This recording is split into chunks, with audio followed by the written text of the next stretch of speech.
Hi students, welcome to exercise 3A, a tutorial for you to help guide you in this expectation for module 3. We're going to be focusing on Illustrator for this one, and I'm going to walk you through sort of an introduction of how one might go through creating graphics and working with points and paths and layers as well. So this is just sort of an introduction, and the 3 exercises, one will build upon another. So just follow along. You can read through this or you can follow along in the video. It's up to you. I have both provided within the module under instructions. Okay, so the first thing you want to do is launch Illustrator and create a new document.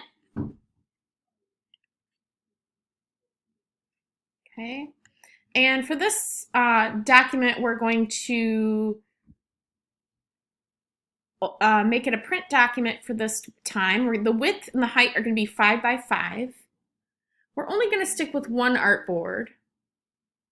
We're going to allow the orientation to just default. Doesn't matter because we're going to have a square.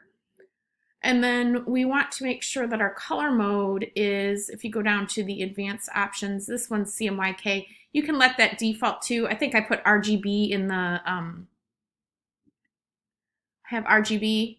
It really doesn't matter for this one. It will probably tell you that CMYK is best for print, and we have print selected. So it really doesn't matter either way, but you can keep it at CMYK. I put RGB in the instructions. Don't let that fool you by any means. The raster effects, you can let that default, all that default down here. Yes, it will be a higher size file. Excuse me. We're going to compress it when we get to the submission link part. For the bleed, we're going to put it as 0.125. Make sure this little link, which keeps everything similar or the same, is clicked so that they're equal.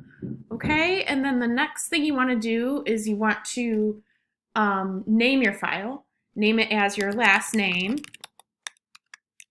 underscore Ai3a. Of course, mine would be Hughes underscore Ai3a, because I've seen students actually name their file last name because I say it. That's why I go through and tell you all that. Let it default. It will default to a .ai file in the end. Go ahead and create that file. Okay, if you don't see it fully in your screen, you can see the bleed here. If you don't see it in your screen, you can center it by doing a Command or a Control 0. It kind of fits it to the page correctly, right within your viewing space.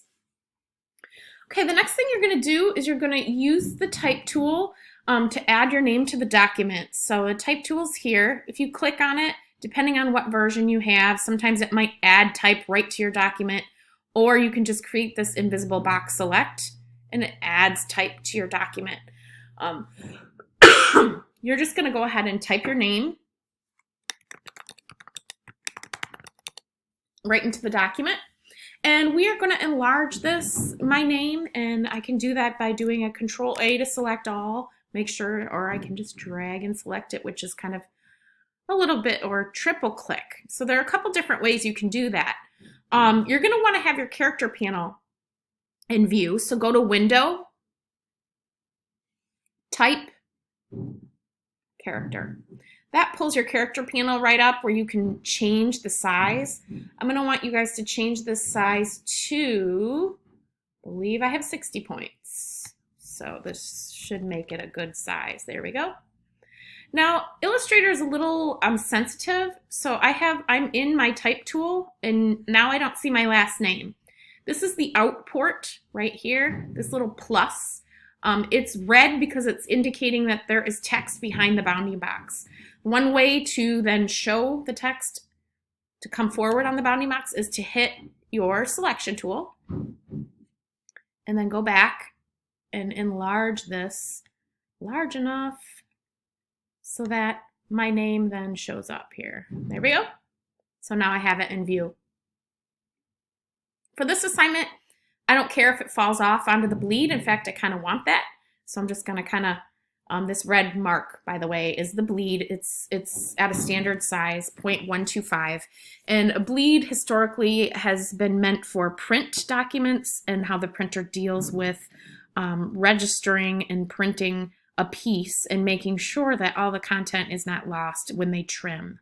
The trim edge is here, and if you have something like a picture that's bleeding off, or then you're going to want to add a bleed and pull that picture to the very edge of the bleed so that when it's on the printing press and they trim, there will be no way that any of that picture ends up with a sliver of white or something like that. These in the printing press sort of shifted, and then if you didn't have your picture pulled back to the bleed, something like a little white sliver might occur or something like that. Okay, so moving on, we're gonna go ahead and center your name on the artboard. Just center it. It's okay, like I said, if it falls past the bleed. I wanted you to understand what a bleed was. We are working in a vector program. I want to make that clear. I know I've mentioned it before. Vector means that these are based on coordinates, not pixels. So any paths, you have a path and a closed path, and what ends up happening is you can scale these graphics to be very large and or small, and they can print at any resolution.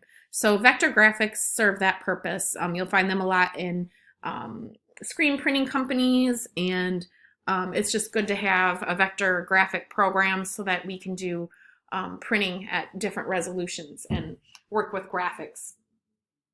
Okay, so the other thing is we are going to go ahead and choose a color for our name. That is up to you. If you double click here on the fill, you can then, I'm just going to go ahead and I have construction going on behind me right now. It's making some loud noises. Okay, so we've got this sort of pinkish color, so I'm gonna add that, kind of yucky. Ugh, I'm gonna brighten that up a little. There we go.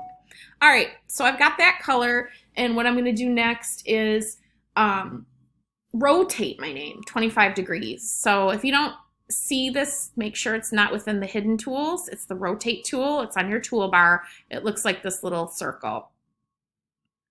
Hit the rotate tool, and now I'm going to go ahead and look at this and rotate it. One of the things you can do is just double click. You can rotate at your leisure if you don't want to do a particular percentage like that. I'm going to Control Z or undo that. And then, or you can double click, and then it brings up a little menu. I'm going to have you do a specific 25-degree rotation. And you can preview that so you can see what it looks like. Just say okay. All right, and so now most of your name kind of goes onto the artboard. I'm going to make sure that sort of almost just exact. All right, okay, so the next thing we're going to do is create outlines. Now, right now, we have this text. If I double click in the text, my cursor enters in, and I change from the selection tool, it enters me right back into the type tool. So I'll show you that again. I first was in the selection tool where I'm selected on my name as a whole. And so it still is text, which meaning I can either go into my type tool, click, and then edit certain things. But I can also, when it's selected, I can also double click, and that brings me right in as well. We are going to create outlines, which means that it's going to change from allowing us to edit it to making it art. So to do that is make sure you have it selected, and then go to type, create outlines. And now you see that there's still a bounding box around all, but if I deselect it, I click on the direct selection tool and click on one of my characters, you'll notice that these are all now paths. I can't edit this. I can't go in and edit it. And if I do click here, it'll create a new type path. So this is now artwork as opposed to typography. Okay, so that's what I want you to do to get used to that. A lot of times we build graphics based on outlines, and the outlines are paths, enclosed paths to create certain shapes, okay?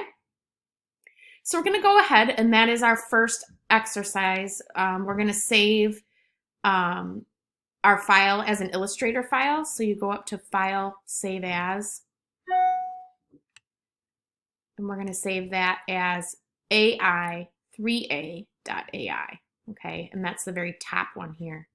Save it somewhere that you remember, where you remember to find it, and kind of let all these profiles and everything default. Say okay.